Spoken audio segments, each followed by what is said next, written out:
Hey y'all, come look at this. ሰላም ቤተሰቦች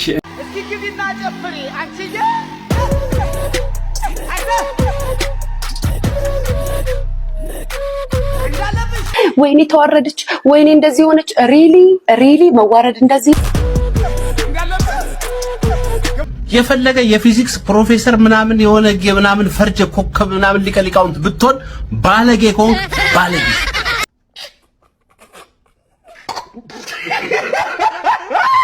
ሰላም ቤተሰቦች እንዴት ናችሁልኝ? ደህና ናችሁልኝ? እኔ ደህና ነኝ። ክብሩ ይስፋ ብያለሁ ለባለቤቱ።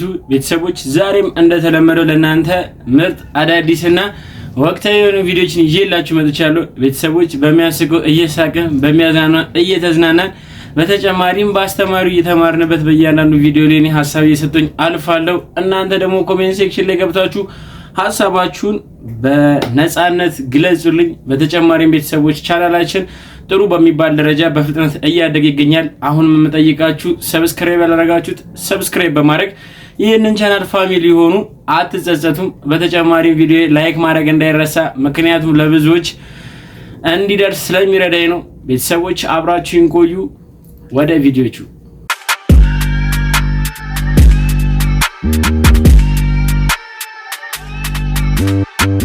የአንድ መቃብር ዋጋ 170 ሺህ ብር እንደገባ ሰምታችኋል። የፉካ ዋጋ ማለት ነው 170 ሺህ ብር።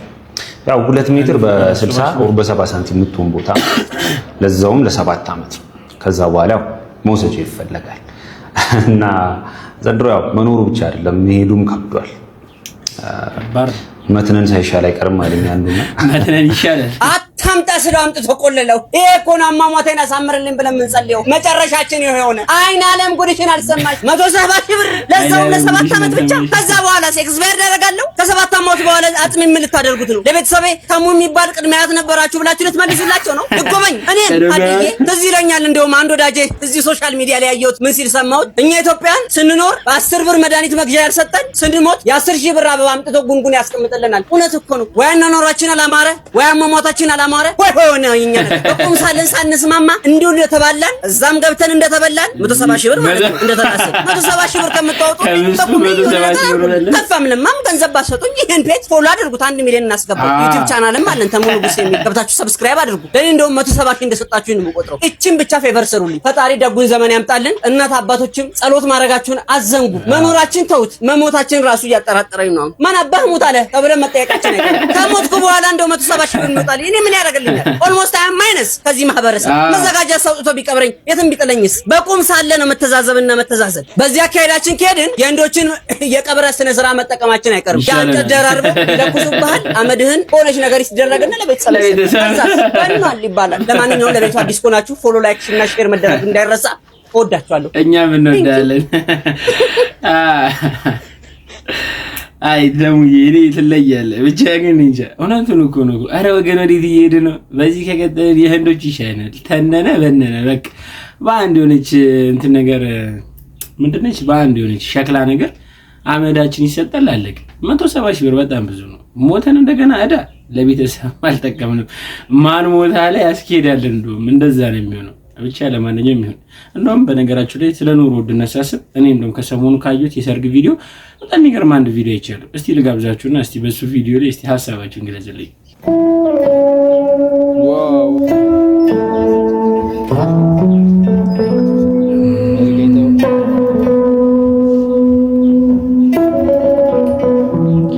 የምን ማሽቋለጥ ነው ይሄ? ከበቂ በላይ ነው። ያው መሶዋን በተከሸው ሻንጣቸውን አንደኛ ጊዜ ደግሞ የወንዶቹ ናቸው።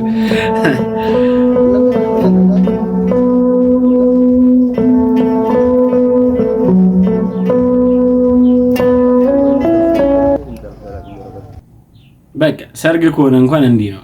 ሰው ባለው ነው የሚኖረው። እንግዲህ እሺ ሰርግንስ መርጠን ነው ሲያሰኘን ደግሰን ሲያሰኘን ደግሞ ከሌለን ደግሞ በቃ እንደዚህ ኖርማል ፍሪ ሆነ ተስማምተን ኖርበታለን። አረ ሞተን ኧረ አታስጨንቁን። እሱ ነው ከባዱ። ምንም ይሄጅ የለንማ። ከ7 ዓመት በኋላም ደግሞ ሌላ ኬዝ እንደገና ለሱ የሚያስከፍሉን ይሆን እንዴ? ያው ለቤተሰብ ኤክስፒየር እንዳደረግ ነው ዛዜ ለመናገር ብቻ። ለማንኛውም እስቲ እኔ በዚህ ላይ ከዚህ በላይ ማለትም አልችልም። ሐሳባችሁ እስቲ ኮሜንት ላይ አጋሩኝ። ምን ታስባላችሁ በዚህ ጉዳይ? ምን ይሻላል? For ከፍቅረኛሽ ከጓደኛሽ ጋር እንድትሄድ የማትፈልጊበት ቦታ ጥቀሽ። ቤተክርስቲያን። ተማምለው እንዳይመጡብሽ ነው።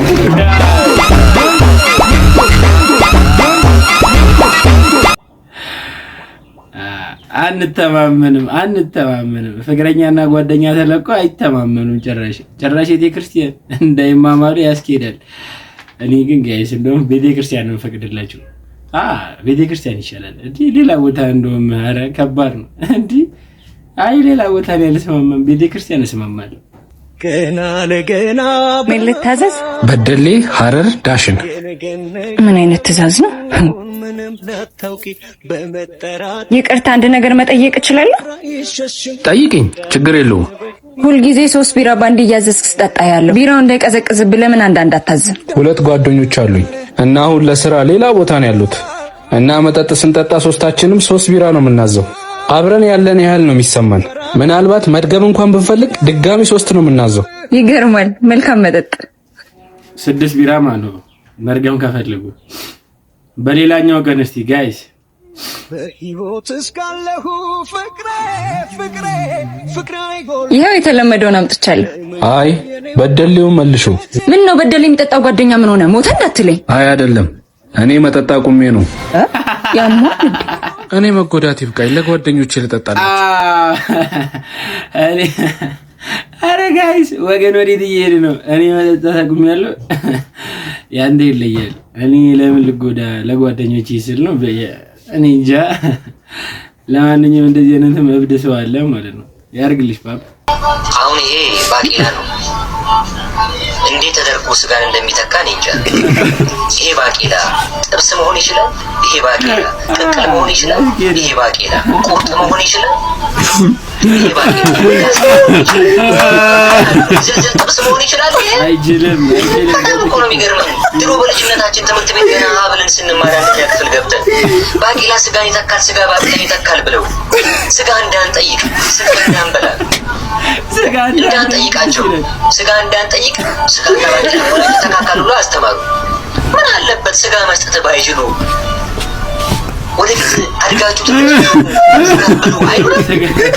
አውቀው ኢንቴንሽናል ስጋን እንዳንጠይቅ እንዳንፋፋ ብለን አስተሳሰባችን የላቀ እንዳይሆን ባቄላና ስጋ ይተካካሉ አሉ ሲሾሙ። ይሄ ባቄላና ስጋ ምናቸው ነው የሚተካከሉ? ጋይስ ዴባ ያሉ ልክ ነው። እኔ እስካሁን ያልገባኝ ነገር ስጋ ባቄላ ይተካል፣ ባቄላ ስጋ ይተካል ነው። ስጋማ አይደለም። ስጋ ራሱን የቻለ መደብ ነውና እንዴት ማለት በምን ሂሳብ ነው? አሁን ፕሮቲን ሆኖ ምናምን ነገር ይሄ ሳክስ ነው ያለም። ባቄላ ይበላና ስጋ ይበላ እኔ ወዘኖ ራሱ ይለያል። ብቻ እኔ ያለምንበት ነው። እኔ ባቄላ አይተካም ብያለሁ። እኔ ድሮንም ስከራከር ነበር፣ ማንንም አልሰማም። እኔ ከአንደኛ ክፍል ጀምሬ አይተካም ብዬ ተከራክሬያለሁ። ሁሉም ተማሪ ይተካል ብሎ ፈተና ሰርቷል። እኔ ግን አይተካም ብዬ ኤክስ ሁላ ገብቶብኛል። ጋይስ ፈጣሪ ይርዳችሁ። እኔ ያለምንበትም ሆነ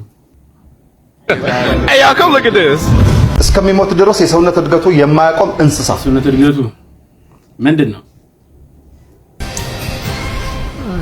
አፍንጫ ነው። ቢስሚላህ አብ ወለኢብ ወሩ አልቅዱስ አላሁ ዋሂድ ያስበላል እንዴ? አፍንጫ እንስሳ ነው እንዴ? ኧረ ጋሽ እንዴ የባሰ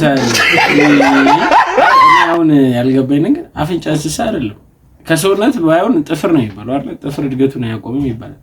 እኔ እስከማውቀው ጥፍር እድገቱን አያቆምም። ሞተንም ለተወሰነ ጊዜያቶች ጥፍር እድገቱን አያቆምም። እኔ እንደማውቀው ከሆነ እንስሳ ግን ምን አለ? በነገራችሁ ላይ አባይ ቲቪ ላይ የሚቀርቡት ያው ላለመመለስ ስለሆነ የእነሱን ጉዳይ እንተውና እናንተ ልጠይቃችሁ እስቲ እድገቱ የማያቆም እንስሳ እስከሚሞት ድረስ ማን ነው? የድምፃዊው ሐሳብ ገለልተኛ ሆኖ የተናገረው ወይስ ከደረሰበት የማናውቀው እውነታ ጋር አያይዞት ያነሳው? በፍቅር ያበደች ሴት ካሳየኸኝ እኔ የማይሞት ሰው አሳይሃለሁ ይላል። ድምፃዊው ሴት ልጅ በፍቅር አታብድም በማለት ይናገራል። ምክንያቱም ሲያስቀምጥም ሰው አታፈቅርም። ሴት ልጅ የምታፈቅረው የወንድን ልጅ ብቁነት ወይም ኳሊፊኬሽን ነው። ብር፣ ቁመና እና ደህንነት፣ ይሄ ነው ዋና መለኪያዋ። ይሄ ደግሞ ፍቅር አይባልም ሲል ምክንያቱን ደርድሯል። እስኪ ሀብታም ሴት አፈቀርኩ ስትል የሰማለ የለም። አትልፋ። ምክንያቱም የብቃት ወይም ኳሊፊኬሽን ጥያቄ የለባትም። ምናልባት መውለድ የልጅ ፍላጎት ብቻ እንጂ።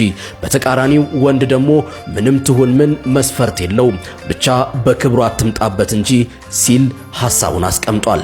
የድምፃዊው ሐሳብ ገለልተኛ ሆኖ የተናገረው ወይስ ከደረሰበት የማናውቀው እውነታ ጋር አያይዞት ያነሳው? በሐሳቡስ ምን ያህሎቻችሁ ትስማማላችሁ? ዛሬን ለነገ እንኑር። መልካም ጊዜ። ጋይስ ይሄን ሐሳብ እኔ አሁን ሲናገሩ ሲተነትኑ ነው የገባኝ። ግን እውነት ለመናገር ሴት ልጅ መስፈርት ነው ወይስ ፍቅር ነው በውስጥ ያላት? እኔ አሁን ሳስበው መስፈርት የሚለውም ያስኬዳልም ያው ፍቅር የሚለውም ግን እኔ ሰምቼ ማላቀም እንግዲህ ብቻ ግን መስፈርት ነው የሚመስለኝ ሳስበው። ወይ ምርጥ አቋም ወይ ምርጥ መልክ ወይ ደግሞ ጥሩ ገቢ ከነዚህ ውስጥ የሆነ መስፈርትን ያሟላውን መስፈርቱን አይታ ነው የምትወደው። ወንድ ልጅ ግን ሴትነቷን ብቻ ነው አብዛኛውን ጊዜ ያው በሁለቱም ማለት ነው ለጥቅምም ለትክክለኛው ሆኖ ሲመጣ። በዚህ ጉዳይ እንደዚህ ብዬ ሐሳብ ሰጣችሁ ከአስጌ ጎኖኛ ያለው በዚህ ሐሳብ የና ሐሳብ ይሰጣና አስጌ ላይ እንዳሽው ነው። እናንተ እስቲ በዚህ ሐሳብ ላይ የእናንተ አመለካከት ምንድነው? ሴት ልጅ ብቁነት ነው ወይንስ በተፈጥሮ እንደወንድ ልጅ ከአንድ ወንድ ልጅ ፍቅር ይዟት ወይ ደግሞ ከአንድ ሰው ፍቅር ይዟት ያለምንም ብቁነት ያለምንም ጥቅም ወንድ ልጅ ለቀረብ ትችላለች የሚለውን እስቲ እናንተ ሐሳባችሁን አጋሩኝ ኮሜንት ሴክሽን ላይ። መርማሪ ሆነ ከምታፈቅራት ልጅ ጋር ስትመደብ እስቲ እንያ።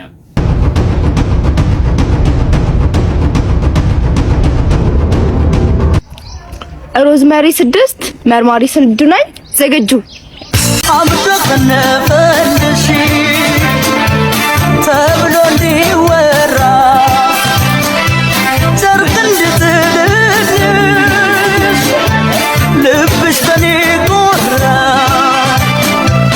ላይሽ ተገድጄ ወይ ቦስ ዛሬም እየተንከረፈፍክ ነው አይደለ? አረ ቦታዬ ላይ ነኝ እኔ ምንም ከማንም ጋር ከመርማሪ ስንዱ ጋር የተመደብኩት ቦታዬ ዝግጁ ነኝ እኔ። ትሰማኛለህ? ልክ እንደባለፈው ምስጠተ ስጋ ላይ ሆነ የሚሽን ፌል ቢያደርግ ወየውልህ። አረ በዛ በሚያምረው ሽንጧ አዎ ልክ እንደ ሐረር ሰንጋ ስጋ ወዝቦዝ በሆነው ከንፈሯ የተሳለ እስኪመስል ድረስ ጉጭ ጉጭ ባለው ደረቷ ተመሰጠ ተጠርጣሪው አምልጥና አንተ እንግዲህ ልጅ። አረ እኔ ምንም አልተመሰጥኩም። እኔ ስራዬ ላይ ነኝ። ይምጣ፣ በእኔ በኩል ሬዲ ነኝ። ይምጣ፣ እየጠበኩት ነው በቃ። መርማሪ ጆጆ ያዘው እንዳመሰ ያዘው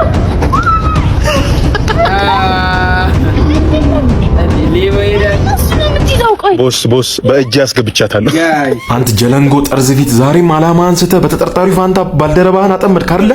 እኔ አላማ ምንድነው ታዲያ ቦስ? እኔ አላማ ታዲያ ሁሉም ሰው ለዓላማ ይወደቃል። አቦ ያርግልሽ ዶሚኒክ። የሚሻለን ዓላማን ማሳካት ነው ዋናው እሱ ነው። ሌቦ ይያዛል ነገም ከነገ ወዲያ። ይቺን ግን ጠበቅ ማድረግ ይሻላል። ቤተሰቦች ከሰሞኑ በሶሻል ሚዲያ ላይ አየሩን ከያዘችው እህታችን መካከል አንዷ ሊያሽ ሆነች። በዚህ ጉዳይ ላይ እስቲ ብዙ ሰዎች የተለያየ ሐሳብ ሰጥተዋል። ጥሩ ነው፣ መጥፎ ነው፣ እንዲህ ነው ብሏል። እኛ እንደዚህ አይደለም፣ ግን ምንድነው ያረገችው ነገር ነው ሁላችንም እናውቀዋለን። ለማንኛውም ትንሽ አጠራርጌ ላስረዳችሁ። ያው ሊያሽ ላይቭ ላይ ኢንስታግራም ከጓደኞቿ ጋር ላይቭ ከዚህ ከ5 ከ6 ዓመት በፊት ላይቭ ላይ ሆና ያው እንግዲህ እናንተ ባለ ነው የተባለው። ያው ለማስረዳትም ትንሽ ከባድ ነው። ብቻ ግን ለማንኛውም ያው አብዛኛው ሰው ቪዲዮውን ስላዩ ለመናገርም አያስፈልግም። ብቻ ግን በዛ ጉዳይ ላይ እስቲ ሰመረ ባሪው የሰጠበት አስተያየት አለ፣ እሱን እንመልከት እስቲ።